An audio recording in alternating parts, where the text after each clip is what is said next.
Hello, everyone, and welcome to Your Cup of Joy. I'm your host, Ariana Joy Christie, and I am so glad that you are here.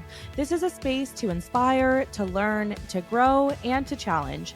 Get ready to fill your cup and spread a little joy along the way. Today's episode is such a fun one for me because I got to sit down with my sister, Micah, and really just chat with her. We got to talk all things family, the kids, what it's like to be an aunt. We talked about our relationship. And then I also put out to my audience some questions, and you guys came with the best questions, things that really made us think and just really had us talking on a deeper level. So thank you for submitting those questions. I really hope you enjoy this episode. And I just wanted to put out there too, one of the questions that was asked was something that I have never even talked to my sister about, but really made us both think. Somebody wrote in and asked what it was like for us to be from a biracial family. So a little bit of background on this is that my dad is East Indian. He moved here when he was 11, and my mom is Dutch. So we do have quite a diverse background in our family, but it's not really something that we often actually talk about. And in this episode, my sister talks about her lived experience as somebody from a different background than the rest of her friends. And she does say a racial slur that she was called when she was a kid. So I just wanted to put that out there before the episode so that you know and can be warned that there is some language in this episode that may be uncomfortable, but I think is really important to talk about because this was an experience that is actually terrible that happened to her that I, as her older sister, had no idea even happened. So, just your warning. I hope you enjoy this episode. There is so much good conversation here, all about relationships and just her role in our life. So, thank you for listening. I hope you love the episode as much as I loved this conversation. Okay, Micah, China, auntie to my kiddos, sister to me, and one of my favorite people in the whole world. Welcome to Your Cup of Joy. Thank you for having me. How fun is this? I'm so excited that you're here, and I just love that we're doing this. I feel like, obviously, you've been involved in my life for a very, very long time, and because I share all of my life online, I get questions about you all the time and about our relationship and just about siblings and family and all of that fun stuff. So I'm so, so glad that you are here to chat about all of it. I'm excited. Yay. So obviously since we're like siblings and also like kind of besties, I just feel like we have lots to talk about and kind of to start, I wanted to share that we're like 6 years apart. So that's a significant period of time and I think makes that sibling dynamic a little bit difficult sometimes. I'm the oldest, you're the youngest. We have a brother in between us, so we're all 3 years apart. So the dynamic can be like a little bit weird, a little bit funny, and changes through the years, would you say? I would say changes for sure. Like it was Yeah. harder when we were younger. It's easier now, but also so many different stages of life that like we're always in. It makes it kind of hard to relate, but also it helps you stay stronger also. Totally. It's like, yeah, it's just a different dynamic. Like you're not going through the same things at the same time, which can sometimes be difficult to connect through because it's hard to understand. But at the same point in time, it gives like a clear mindset from the person that's supporting the other because they just have different insight, I guess. Absolutely. So to start us off, I just want you to give one of your funniest memories or stories from our childhood. The first one that pops in my head, and I don't even know if you remember this. You have to. But Oh my I gosh, I'm always dying think to when know. I think of our childhood, I always think, and it sounds so bad to say it now, it wasn't that bad for me, but because I was the youngest, there was a lot of like you and Luke hanging out. And then it would be like, oh, Oh, like you can't come, you can't come. And you and Luke would constantly put bowls of milk and bowls of cereal oh my God. on the ground, and you would play cats and dogs, and you would pretend to meow and bark and the cereal up. But I wasn't allowed to be a part of that because I wasn't, like, part of the friendship. I was too young to hang out with you guys. But looking back, I'm glad I wasn't a part of it because you guys are a bunch of weirdos. Okay, we actually did that all the time, and we did it with Rice Krispies because if the Rice Krispies touched your tongue, they would go into your mouth right away like a dog. Yeah, I Oh, but I feel clearly bad. I feel bad we didn't include you. But yeah. that's what I mean is sibling dynamics are hard because like, yeah, you were the youngest. So Luke and I had more in common. We were in school together. We like did things together. We You're had the also same allowed interests. to do so many more things than I was at that point. Because I was the youngest, it wasn't even as much of, like, you just had more in common, it was like you were allowed to be out later. You were allowed to True. go to these social events, and it was like I was too young for that. True. And it's hard for me to understand because now as a parent, my kids are all very close in age. So we do very similar things. But 3 years when you're quite young is different. Like, of course, your bedtime would be different than our bedtime and things like Which that, you sucks know? because it's like I'm watching you guys out of my bedroom, like, seeing you still playing, and Oh, I'm it sorry. was it was part of it. Then I had my time. Yeah, true. Okay, so let's talk about that a little bit because I know we obviously weren't always close. Mhm. Um, and like I was your older sister, you were in your younger years. Like it's very different. We didn't always get along. In fact, we fought a lot.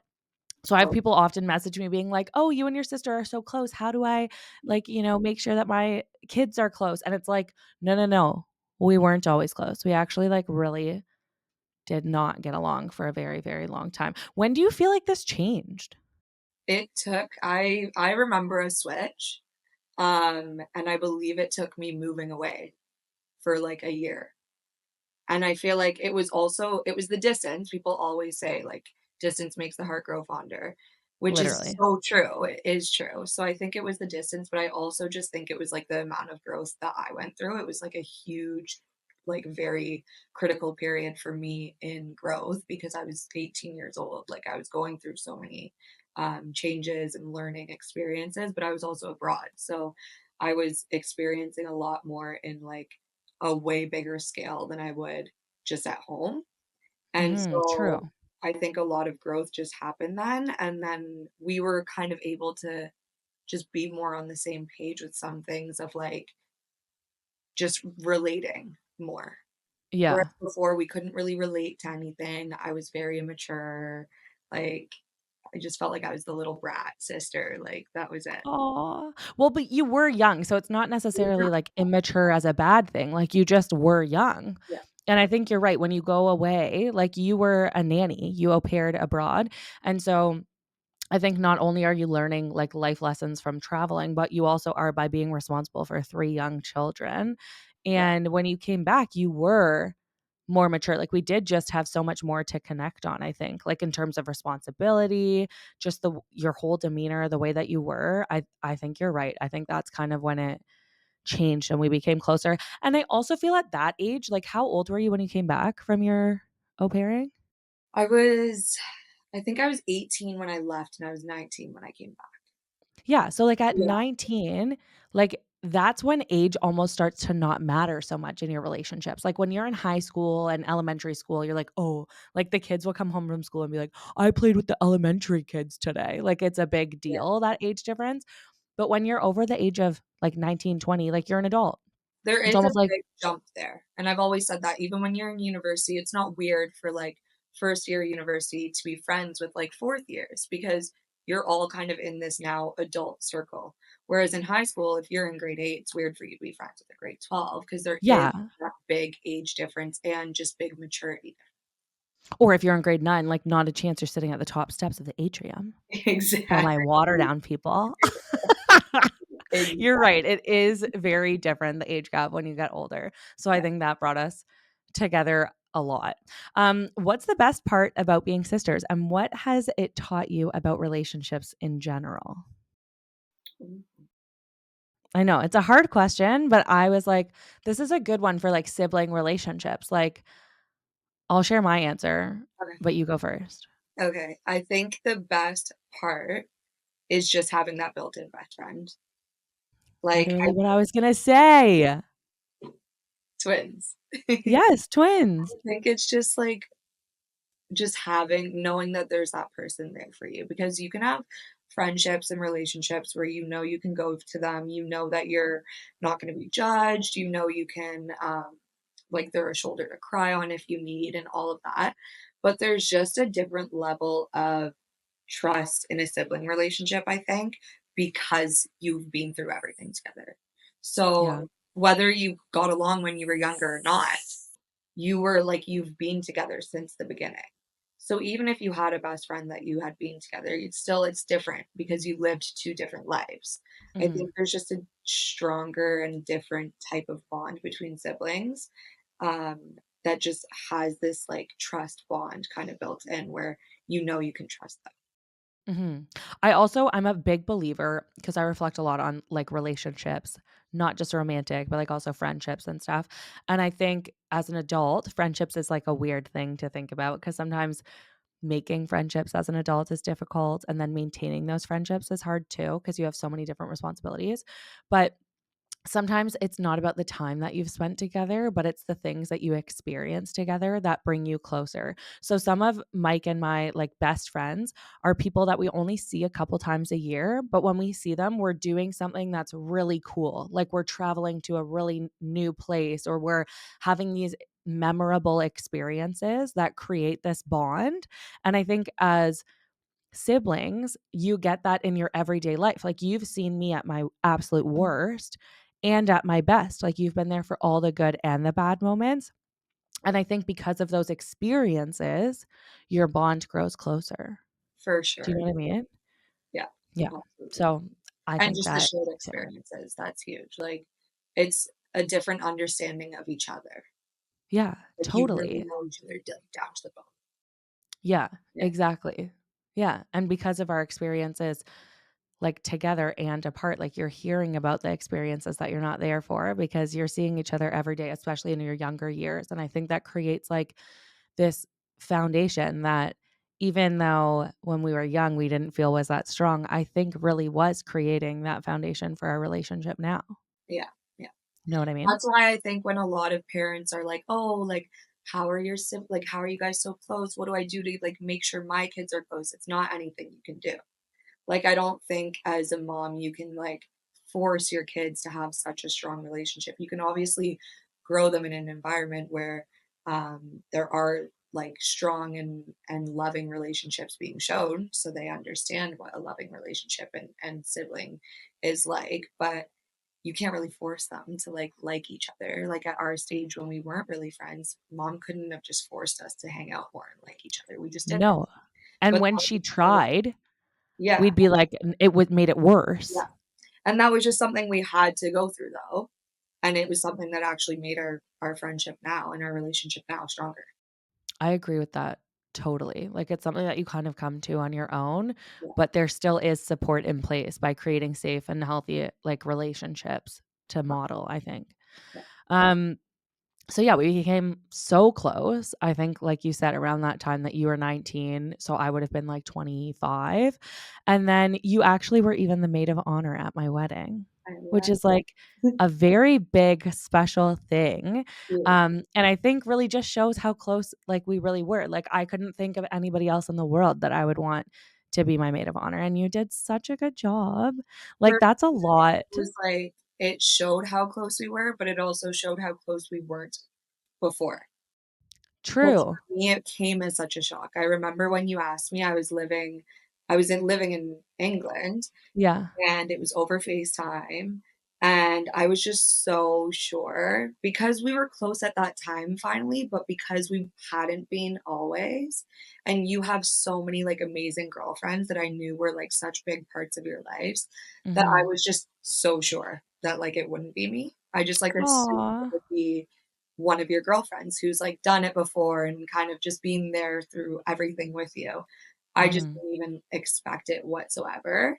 So I think it spoke to how we weren't close before, but then it also spoke to how close we are now. Yeah, I think you're right, like, it's funny hearing your perspective because to me, there was, like, no other answer, like, I Yeah, wouldn't have asked anybody else, but it's so funny that you had that perception in your head, but it was just perfect, like, I think something that I'm forever grateful for and that I strive to have, like, in my family now with my kids, is that our family is so close. Like, Yeah. even though we really love to, like, fight and hate each other too sometimes, we definitely are close and we've always done things together.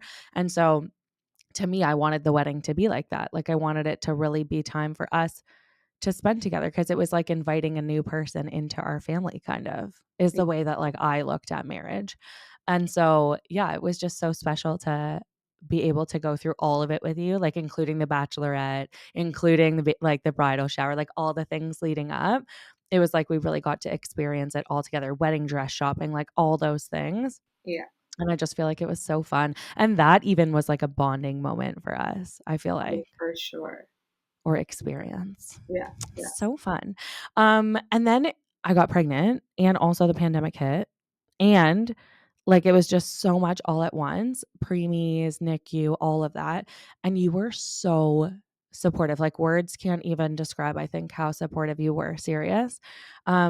Which I do think made us very, very close. Like we were close before, but I think when you're going through something like traumatic and scary, and like literally life changing, the people who are around you, like, stick with you. Like, I think that I will never ever forget that. Like, I have, like, vivid memories of you helping me even just, like, set up the baby's room.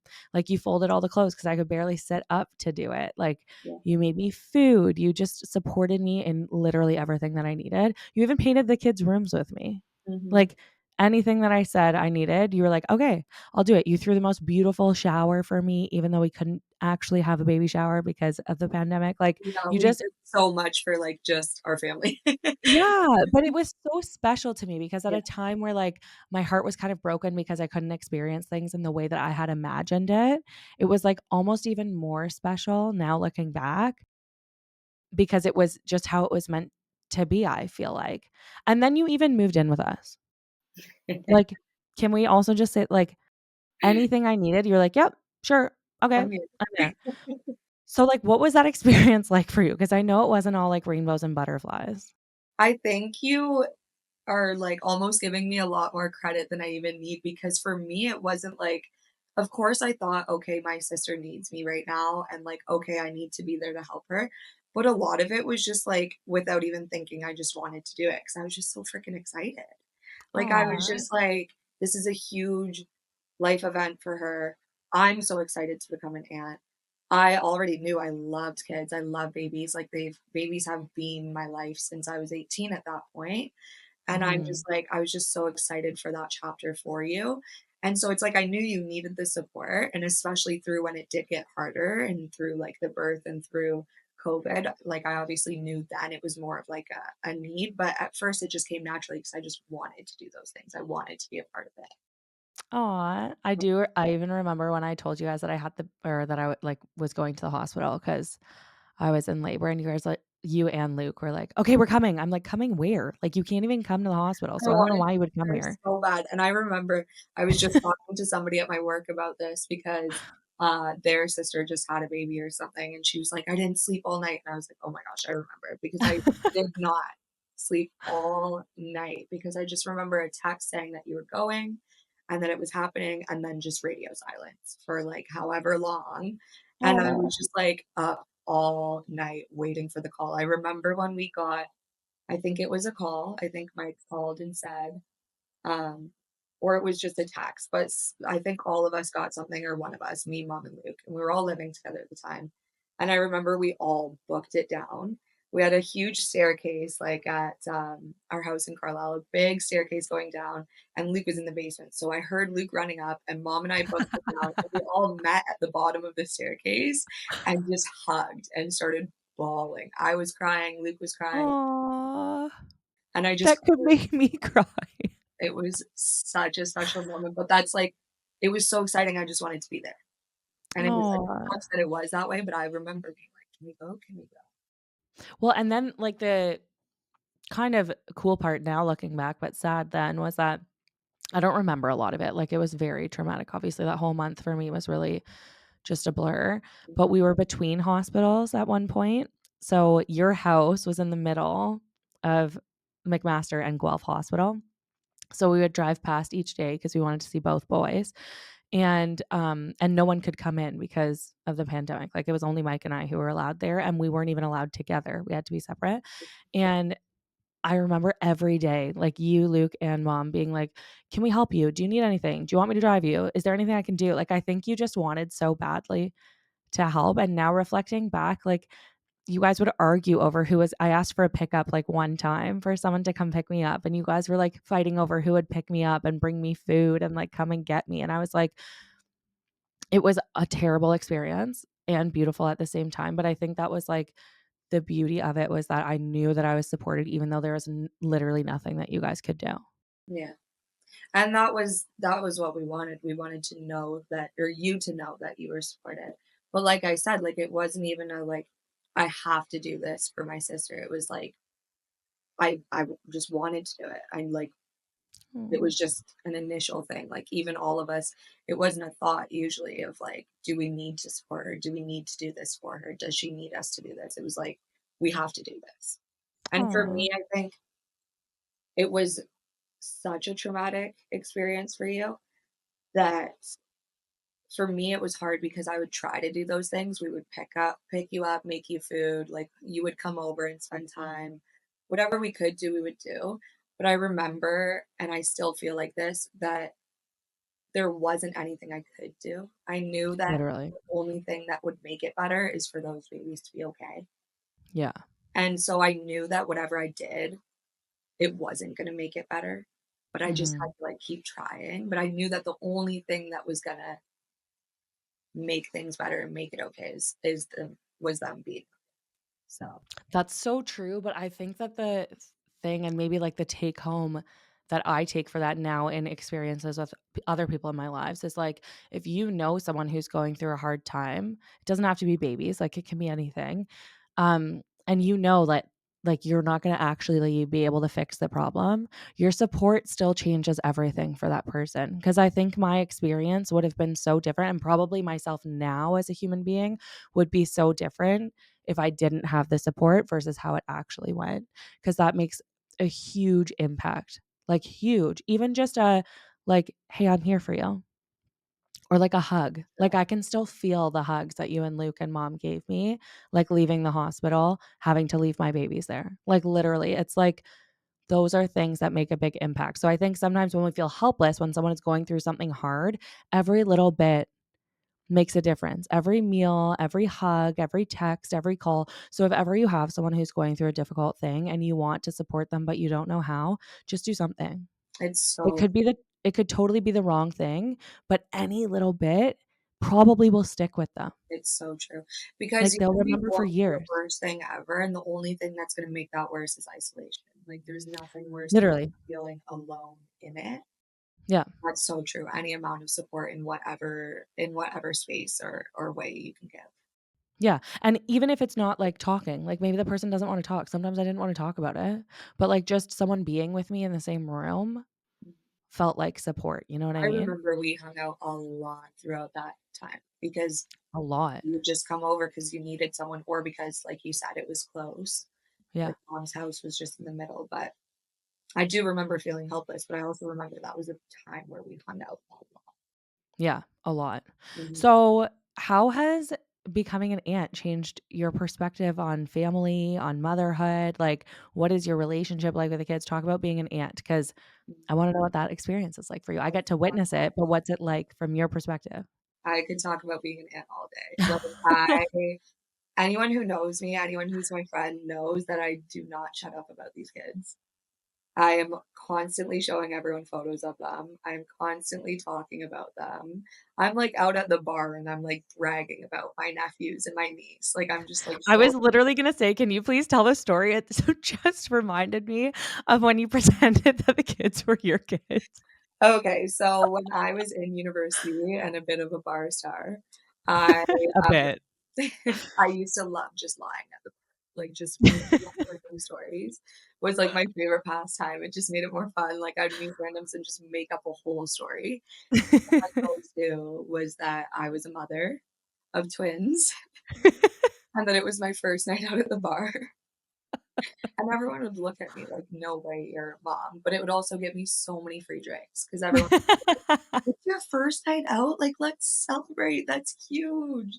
And everyone it was so believable because I had a million photos of these kids on my phone, Oh my but I god. also had their, baby monitor app. So, like, if people were kinda doubting, being like, "Oh, like, no way you're a mom," I would literally have a live photo of them at home, maybe 2 of them sleeping, and I'd be like, "Look, they're sleeping, like, oh, I miss them so much," and I'd be like, I am dead. That so is so funny. I did use that line for quite some time at the bar, but even now, I just don't stop talking about them, like, ever. I love them so much, and they've definitely, like, changed my whole view on, like, becoming a mother or having kids or all of that. Like, obviously, a lot of people just don't understand how difficult motherhood can be until you're there, and I still can't even understand that because 'cause I'm not a mother, but I've had some experiences that can give me a little bit of insight into that throughout nannying and throughout being an aunt now. Mhm. But I feel like my biggest thing has been like so many people think that once you're around kids in that capacity, like you'll kind of not want them because you'll be like, oh, it's just crazy. It's too much. Like I can't handle it. But it's been Yeah. the opposite for me. Like I'm like, Aw. because I love these kids so much. Every, like, family that I've nannied for, but also your kids, I'm always like, I know how good and loving I'm gonna be as a mom. Like, I know I can do it. Aw. And also taking care of a numerous amount of children at one time too, I'm like, "Oh, Literally. I can really do it." Like, having that on your plate at 18, I was like, "Oh, I can do this for sure." So it's, like, Aw. actually just strengthened my, like, desire to be a mom even more. The one So thing is nice. that I'm like, I don't know how I'm gonna go from here is just how much I love the twins and Callie. I'm just like, how am I gonna love my children more? Because Aw. that's the Okay, only thing but I think I about. I think about it a lot and I'm like, I love these kids so much that like, how am I gonna love my own even more? You will. I had that feeling when I had the twins. First, I had the feeling when I found out it was twins. I was like, "How am I ever gonna show them both the same amount of love or, like, give them both the attention that they deserve?" And then when we thought about having Callie, like, having a 3rd, Mhm. my only hesitation was that, like, what if I don't have enough love for this next baby? Like, I I have remember so you much saying, love for the twins, like, how could I ever have more for this baby? And you do, like, your heart just grows. It's actually so incredible that, like, you just do. yeah. So you will, but I'm glad to hear that it's a positive perspective because whenever I talk to Luke, like, he'll come over for a weekend and see how nutso the kids are, and he'll be like, "Wow, this is great birth control." I was just gonna say that Luke's one person that he'll like see them have a full like temper tantrum and he'll be like, I'm not having kids. Yeah, literally, like, Sweet. Oscar had a meltdown because I flushed my pee and he didn't get to flush my pee, and that's, like, his new thing that he freaks out about all the time, like, I literally can't flush the toilet for my own piss without him losing his mind, and Luke was like, yeah, I don't need to have kids." Yeah. I was like, "It's okay, Luke's there like are good parts too." yeah, yeah. Yeah. Aw. Okay, well, I wanna talk a little bit too about, because you and I started to get close, like, around the time that I was dating Mike. Mhm. So Mike has been, like, a huge part of, like, our relationship even. Like, when we're arguing, we both go to Mike to, like, help us. Like, Poor Mike is doing this, Ariana's doing this, like, Poor poor guy who's guy. probably, like, being pulled both ends, not knowing what He's always in the middle, but it's so funny because I feel like, he's just, like, a different perspective for, like, all of us, like, for you and me and Luke, and he's just become, like, this, like, great part of our family. So can you talk a bit about your relationship with Mikey too? I could cry talking about it. He has Oh. been, like it's been this addition, it's been, like you said, he's, like, in the middle of everything, but he's also got all of our sides all at once, and he's also, like, a bodyguard, but not to one of us, to all of us. Like, it's like he's Yeah, just been this, like, pillar in the family of, like, support in every way possible for totally. each of us, like, in all ways for Luke, in all ways for me, and always for you, and even for mom, like, it's just he's been this incredible person, not just to you, which is why I can just cry about talking. It's why, like, I just Oh. love him so much. But Yeah, he's been, like, amazing in every way possible. And I think also seeing your guys' relationship too has been, like, I know for me, and I could even say for, like, Luke, and mom talks about it all the time too, but seeing your guys' relationship is, like, inspiring for us too. Oh. 'Cause for me, it's like I would like to say I've always had high enough standards, like, I'm kinda picky, but I also have, like, these higher standards now because 'cause I'm like, I want someone to show up for me, like, in the way that he has, for you and even for me already. Or I Mhm. want someone who's gonna be an amazing dad like he is. Like, just Oh. in seeing these things in action with him and just how, like, amazing he is, has given me, like, this idea of kind of what I'm not gonna set, like, what I want and what I in a relationship, things that I, like, will pursue and look for. Yeah, and I think it's nice too, because like, we're kids of divorce, like, we weren't modeled, like, a beautiful relationship, and it made relationships really hard, for me, for sure, like, I don't know about you, but it made it like, our parents are great, but that wasn't, like, a thing that was modeled to us in, like, our everyday, like, it was very different, and so, I think sometimes as kids of divorce, like, you can go the opposite way, you can be like, "I never wanna get married." Like, Mhm. "I never wanna have a relationship because it'll just end." Like, you think in these extremes, and so I'm just so grateful for him and that that's, like, a positive influence for you too, like, as being an older sibling, you know what I mean? Yeah, And I think the really cool part too, and maybe what brought you guys really close together is that because we had twins and it was a pandemic, like, we needed extra hands, like, 2 babies need, like, 4 adults when they're, like, feeding around the clock like that and they're, like, immunocompromised and they can't, like, breastfeed properly, like, their problem was feeding. So, like, feeding them was a spectacle. It was so difficult. There was so much that needed to go on, and so I think what's really neat and special about, like, our family's relationship throughout the, I guess, experience of having the twins was that you got to really witness him at all times yeah. and us at all times and the babies at all times. Like, it really strengthened It our was really, relationships like, because seeing every step of both of you becoming parents.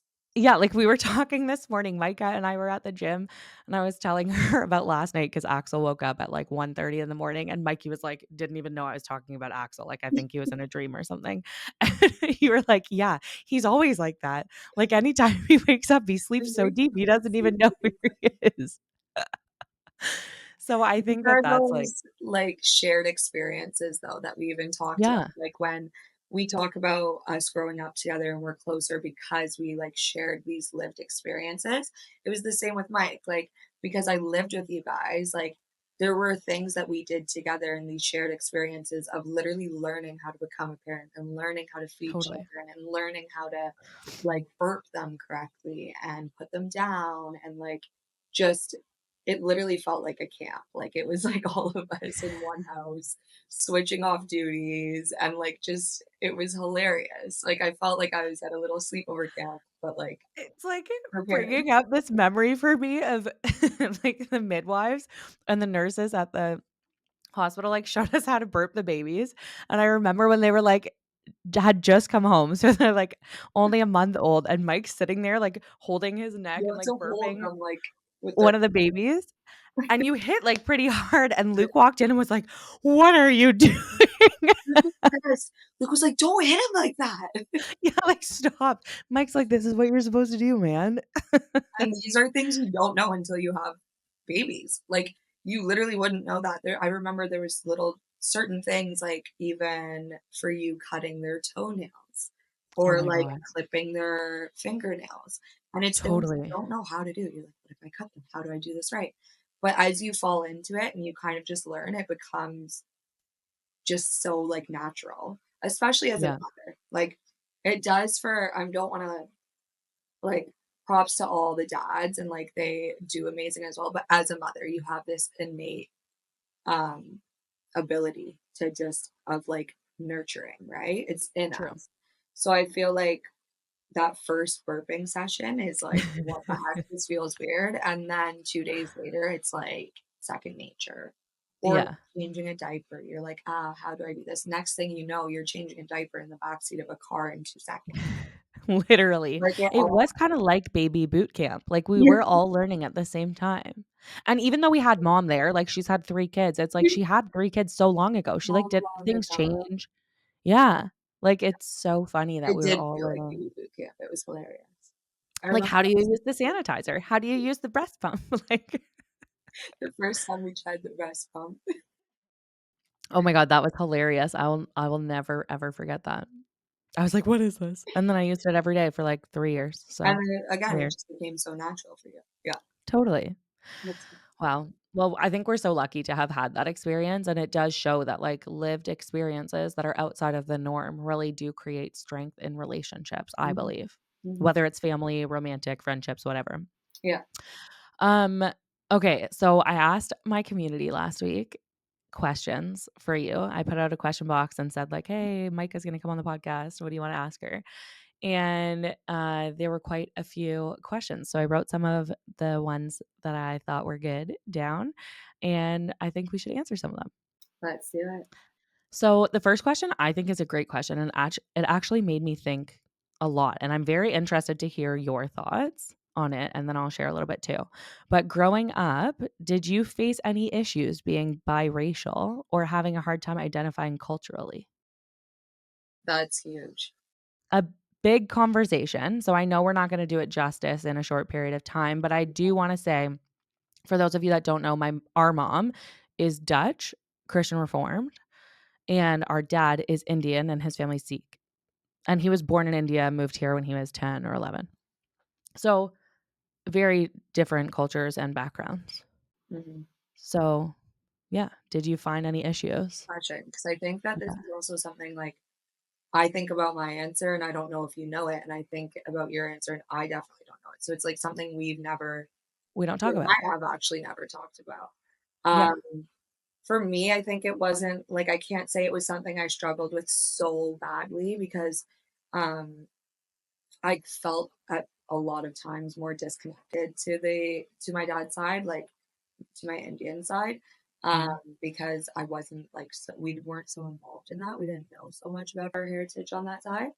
So for me, it wasn't like I felt like it was so obvious to the outside world and to other people true. to be like to know that about me, but there was a few times I think that in itself was a struggle, was not being so aware of that side of my heritage and my where I came from.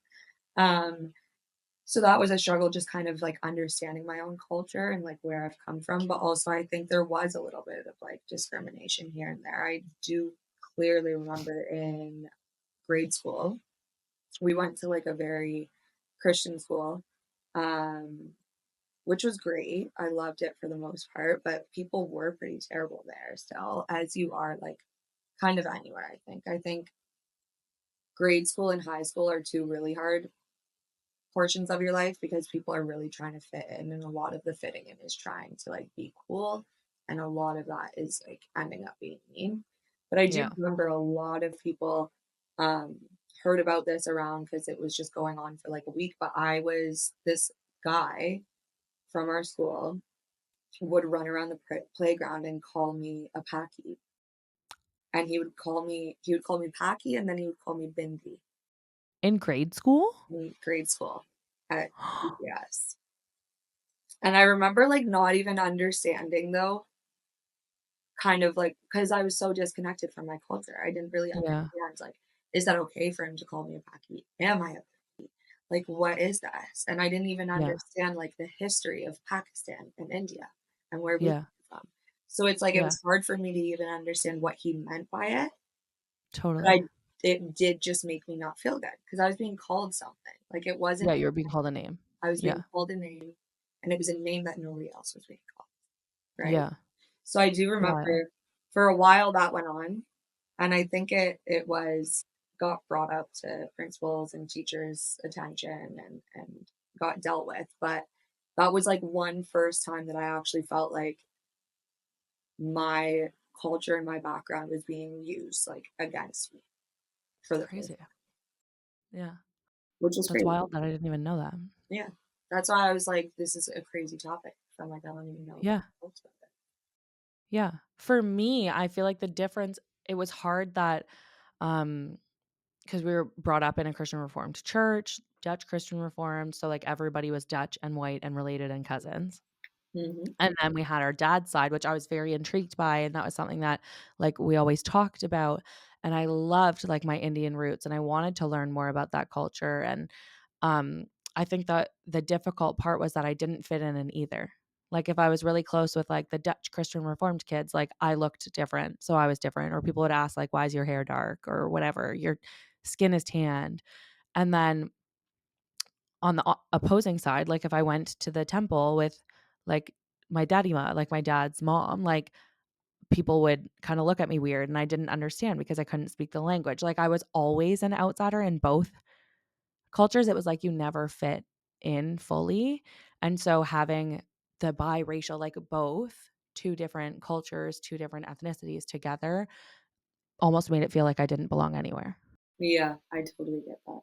you know? Yeah, So, I absolutely. think that made it hard. I think the beautiful part of it from a spirituality or faith-based background or religious background is that we were exposed to many different things and got to pick. So, even though we grew up in a Christian Reformed church, like, it was never like, "This is what we do, this is what we believe, like, take it or leave it." It was like, this is like part of the Sikh culture. And if you have questions about that, you can ask. And this is what other people believe. And here, let's learn about Buddhism. Like, we had conversations about all different religions and cultures. And then we were able to choose what we believed in. And we were supported by our parents in what we wanted, Yeah, which I think is a really cool and not often common thing, especially for, kids. Like, obviously, we were encouraged to follow the culture that our parents followed and the religion that they followed, but it wasn't, like, shoved down our throat by any means, and I which is really appreciate that. uncommon. Like, I Very. think for a lot of religions, it's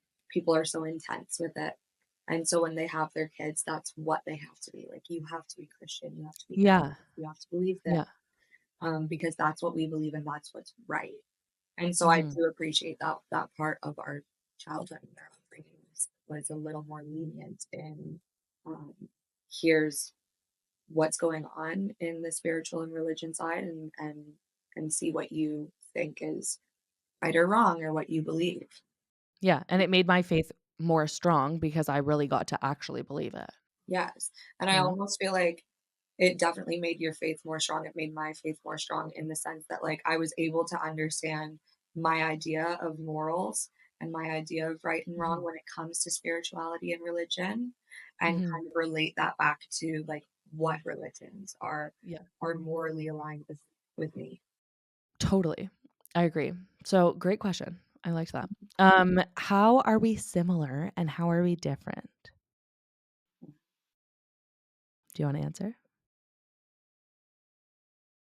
I'm intrigued to Yeah, know what you think. yeah. I have to think about that one for a second. How similar? I think a similarity is just that we're both stubborn. Yeah. I can I say was for sure that I'm like extremely stubborn, Yeah, and I feel like yeah. you would too. I Like was gonna for say, sure. like, that we're both strong-willed, which I think is, like, a nicer way of saying stubborn. Like, Yes. I think when we believe in something or we think something is right or wrong or we have an opinion, like, we're pretty secure in that. Yeah, yeah, agreed. Which can be good. I mean, it's good for us individually. It can be not so great when you're facing each other and butting heads about Yeah. things. Yeah. Um, but I could Just just ask Mike. Michael know, he'll tell you all about it. Oh my god. How do you think we're different? I think we're different in the sense this is one thing I always see and acknowledge that we're different in, and I don't think one way is better or one way is worse, but it's just something I notice all the time of, you're, like, such a go-getter, and I would say, like, I'm still a go-getter, but I need things, like, really kind of perfectly, like, landed out and laid out and Mhm. planned out for me, and so when it comes to even just, like, for example, your sourdough, I'm like, if I was gonna sit down and make sourdough, and it takes this much time. Like, I have to, if it takes 30 minutes, I need 50 to make sure Yeah. that I have the time to set up, to clean up, to do it correctly. You'll have 20 minutes, it takes 30, and you're doing it. Yeah. because you're I'm just efficient. happen. You are. Yeah. And so I think that's not like both ways are great in their own sense, but I admire about you that you're just like, okay, I'm going to do it. I'm going to do it right now. You don't have to think about it twice and you just get it What and from the opposing side, I kind of admire that you can, like, really think things through. Like, sometimes I just do done. it and then I'm like, "Oh, why did I do that?" Yeah. I have to like really sit back and be like, wait, so should I? Do I have time? Yeah, interesting. And then the second part to this question is how are the kids like us? Both. Well, that's hard because the kids are so opposite. I know. Well, I could tell you Oscar is very much like you because he doesn't stop talking. And everybody who knew you when you were a child is like, "Oh my gosh, it's Micah." Like, he is so much like you. It's I wild. love that. That's so true. Mom always says like this one story of when I was a kid and we were at the grocery store and I would sit in the little like cart in the little babies part of it. And we would be in line and like the line of people behind us, I would just be looking at them saying, hi, hi, hi, hi. Until they responded. Literally look at them and say, if you just respond, she'll stop.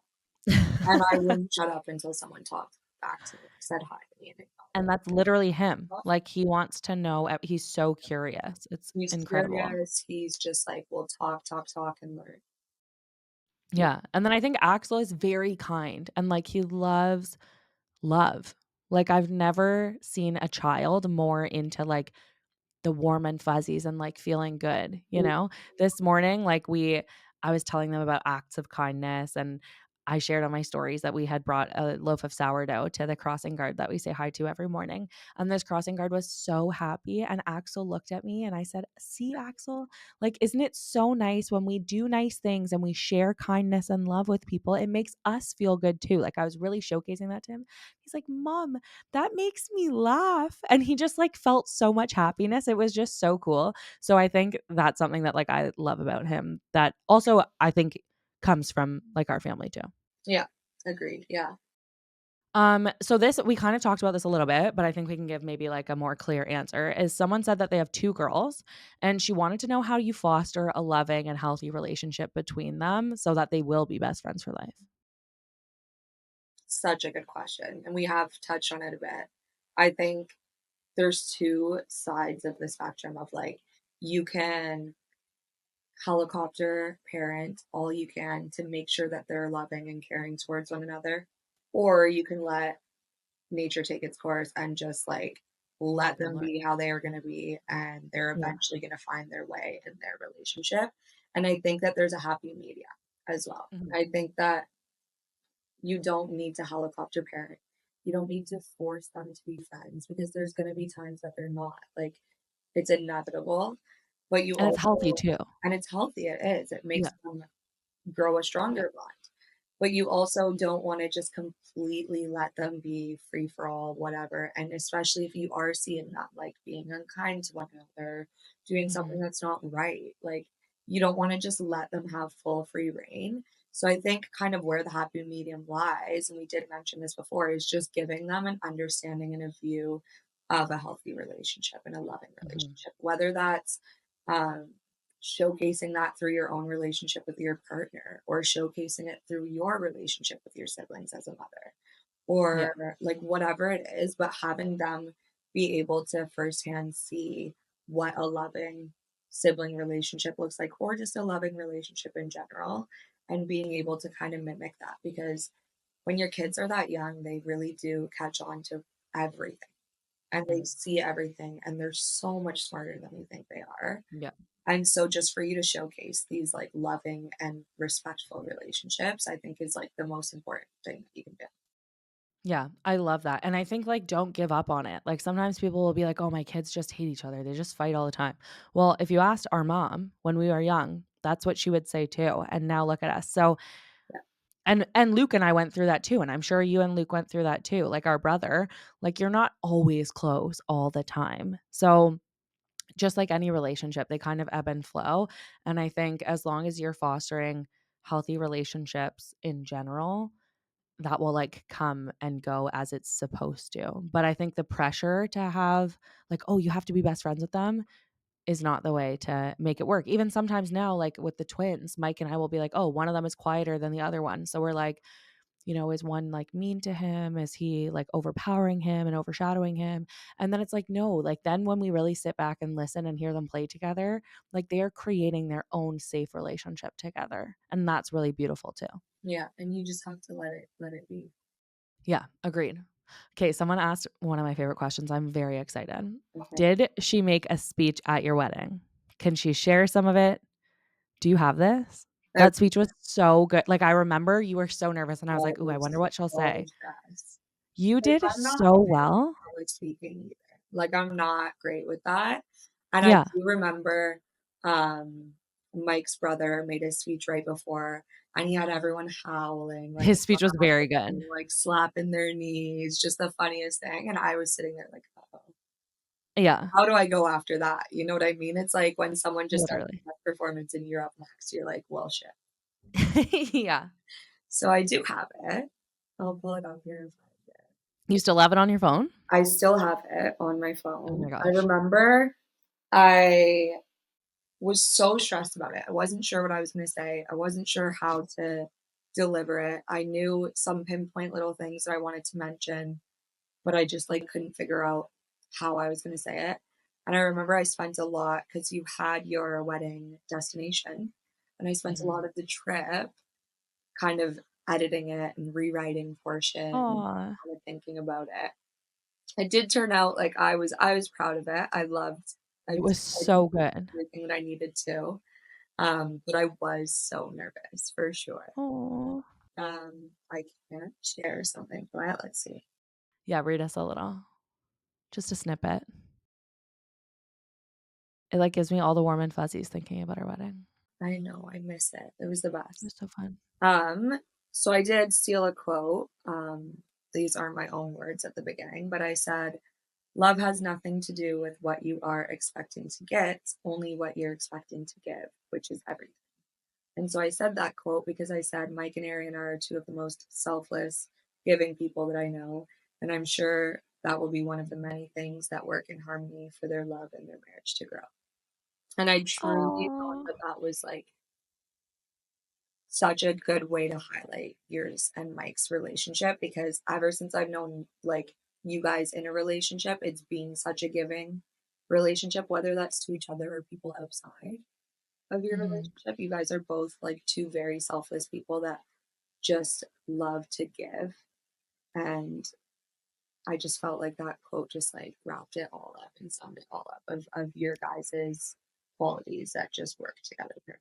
That could make me cry because that's something that's, like, really important to me is, like, giving back, sharing, like, not only from a financial standpoint, but, like, time, showing kindness, like, it's something I'm trying to instill in the kids, and it's something that I fell in love with Mike for, like, he would just be so giving and loving without ever saying anything about it, and I would find out, like, months later about something, like, amazing that he did and that he just, like, never chose to share because it was never about that, it was just, Yeah. like, the person that he was, so. Yeah. And that's one thing I Oh. thought from the beginning that like you guys both had and worked kind of so perfectly in your relationship. That's so nice, thanks, Micah. Mhm. Um, Someone asked, "What's her favorite thing about you?" and vice versa. Mm. You wanna go Well, first or it's just me? I'll go first, but it's just gonna reiterate what I just said, but just your selflessness. You're like Aw, always wanting to support other people. You're always like wanting to give to other people. You're always worried and thinking and caring about other people. And I feel like thanks. it's an amazing quality and it's one that I admire because everyone around you just can feel that from you and know how much they are supporting. That's so nice. Thanks, Micah. My favorite thing about you, or one of my favorite things about you is kind of similar, but you're like a caretaker. Like, if ever I need something and I want to know that the person I'm gonna call is gonna pick up and come immediately, it would be you. Like, Mhm. no matter what, no matter who it is, like anyone in your life, I know if they ask you something, you'd be like, "Okay, be there in 5." Like, Oh, even the other day, like, we hadn't seen each other in a while, and I posted something on my Instagram because Callie was having a hard day, and it was making it very emotional for me, and you were like, "Oh, do you want me to come over and cook dinner tonight and play with the kids?" I literally was like, "I couldn't need something more in this moment." Like, "Yes, that's what I want," and you did, and it was so nice, like, I didn't even have to ask, and you just knew, yeah, and I think you do that in all your relationships, like, you're always trying to do something to make somebody feel good, and I think that's so nice. It Mm, makes a huge impact. mm. So I can't let you leave without talking a little bit about self-care. Obviously, you were there through the whole creation of this podcast, and the whole purpose is to talk, about self-care and about how that's important and why that's important. And I just want to debunk the whole myth that self-care is selfishly for myself, because anytime I go to practice a little bit of self-care or take a few minutes for myself, I'm like feeling guilty. Like it's this weird thing. And we talk about it a lot as like mom guilt, but I think that I still had those feelings before I had children. Like anybody feels that, if you're, in school and it's exam season, but you really want to go to the gym, you're like, oh, I feel guilty if I'm not reading my study notes. Like I think it happens in every area of life. It doesn't matter what stage of life you're in. So you've seen me at my literal worst. You've witnessed like firsthand my journey to motherhood, the good times, the bad times, the sleepless nights, like literally everything. What role do you think that self-care plays like in life in general, but also for moms, especially in the early stages of motherhood? And why do you feel it's important? In general, I think it's important just because you can't show up as your best self unless you're fulfilled. And that's Totally. just a fact of life. Like, that's just how it is. If you're burnt out and you're working, you're not going to be working as well because you're burnt out. Mm, And so, if you're a mother and you're exhausted or your social battery has been just dead for forever, and mhm. you're like anything where you feel like you need to be fulfilled a little bit more and you're not going to be able to show up as your best self. And of course, we get busy, especially as moms. You get busy, you don't have enough time to fulfill everything that you want to do or fill every cup that you have, that your social cup, your self-care, your relaxation. Like you Yeah. might not have all that time, but I think it's important to at least just give yourself the littlest bit of time or the littlest bit of care that you can in a busy schedule just to make sure that you're able to show up, right? Totally. Because I think you can't show up as your best self if you're not taking care of yourself. And whatever way that looks like to you. Some people think taking care of yourself is having a bath and relaxing for like an hour, which then you're not relaxing because you're in your head and you feel guilty about that. Yeah. Literally me. But that is you. And we talked about but it doesn't have to be like actually laying down for it. It can be exercising. Like that doesn't seem like it's relaxing because you're just burning more energy, but it can be fulfilling for what you Yeah. is self-care or just Agreed. any sort of me time that you can get. And it is hard for mothers specifically because a lot of stuff does fall on mothers in the role of care and the role Mhm. of taking care of everything, the home, the family. Um, so it can be hard to kind of carve out those times, but in any way that you can, just filling your cup in whatever way that looks like for you. Yeah. It does look I different love that. for everyone. Totally, it does look different for everyone. I think that's, like, so important to note, because Mhm. it's easy to try to be, like, keeping up with everyone, you know what I mean? Doing what other people are doing, but I think you have to focus on what feels good for you. So what is your favorite way to practice self-care, and why is it important to you? I think that I don't like have a favorite way because, like I said, it's filling up each cup. Like there's different cups. There's a Mm. cup for social. There's a cup for having exercise. There's a cup for like really relaxing. And so for So me, top 3 right now. top three, I would say like it's almost more exhausting than relaxing. But for me, being social does fill Mm. my cup more for self care. So Yeah. seeing my friends, like and I don't see my friends as often now that I'm living in Guelph. A lot of them are in Carlisle or Waterdown or Burlington. So carving out that time to just like be with them. We don't even have to be doing it, but Yeah. just like hanging out with them, being social, being around them, that Mhm. just fills my cup, my Love social that. cup. But it does fill my cup and it makes me feel like I'm in the right mind to like show up as my best self because I kind of have that loving um, feeling of like friendships and social life, right? Mhm. So Yeah, that's huge. I think social aspects are big for me. I'm a very social person. But then on the other side, like I do love, we laugh because we say that you feel guilty if you like lay down for 5 seconds and you're gonna feel guilty because you're spending too much time relaxing. But I love just relaxing. So reading a book, watching my favorite TV show, just like laying down for an hour and doing nothing I love that. is great for me. I love it. Yeah, if it fills your cup and makes you feel good, do it. Yeah. This is maybe a funny question, but what brings you the most amount of joy in your life right now? It's gonna sound so cliche because we've been talking about it this whole time, but your kids and I swear. Oh, my heart. I like if I think about when am I happiest, it's like when I'm with them. If I think about That's like so sweet. what brings me happiness, it's like those children. Best aunt ever, And I see? can't stop talking to everybody about it. People at work are Oh, like annoyed because I'm just constantly sending them photos. that's so nice Right. though. That's so special, and it's so special for them. Mhm. I love that. Um, Looking back on your life, what is a piece of advice that you would give your younger self? Okay. I know it's hard, but I started thinking about this when I turned 30. I did this thing of like, what would I want to know now that I know in my 20s that I know now? Or like what's one thing I'd want to tell myself when I was 20? And I asked my audience and I actually created like a big post about it because it was such good advice. So Mhm. like what's one thing that you would tell your younger self? I think if it was one thing that kind of wrapped everything up, it would be to not let fear get in the way. Love I that. think that when you are younger, everything seems scary. Like, even at my age, even still now, I'm 24, so many things still are so scary to me. And to, Yeah. like, kind of be in that transition of becoming an adult, it's terrifying, and you don't know what's right or wrong. But if you're Mm. living in fear all the time, you're never gonna allow yourself to experience anything that you're meant to experience.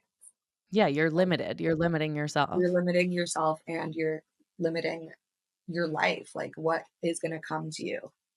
So for me, like, if I was terrified at 18, I moved out, and I moved to Italy, and then I lived in England, and I was so scared. I had never been away from my mom for an extended amount of period of time. Like, the longest I went without her was when I was at dad's house because they were gone. Yeah. Like, that was it, and that Yeah. was, like, a week. That's so true. So for me, it was terrifying. I was so scared. And the only reason that I did it is because I every time I got scared and thought about the fear, I like blocked it out of my mind. I just kept like saying to myself, don't think about it, don't think about it, don't think about it. Yeah. Until I just got to the airport and got on the flight. And if I didn't Aw. do that, like some of those memories are the best memories I have. All of those learning experiences I couldn't have gotten if I was just at home working my same high school job at Tim Hortons. Yeah, and they shaped who you are. Like, you are a different person because of that, you Exactly. know what I mean? And I wouldn't have been able to branch out to all the life experiences that I did receive if I just let that fear take over.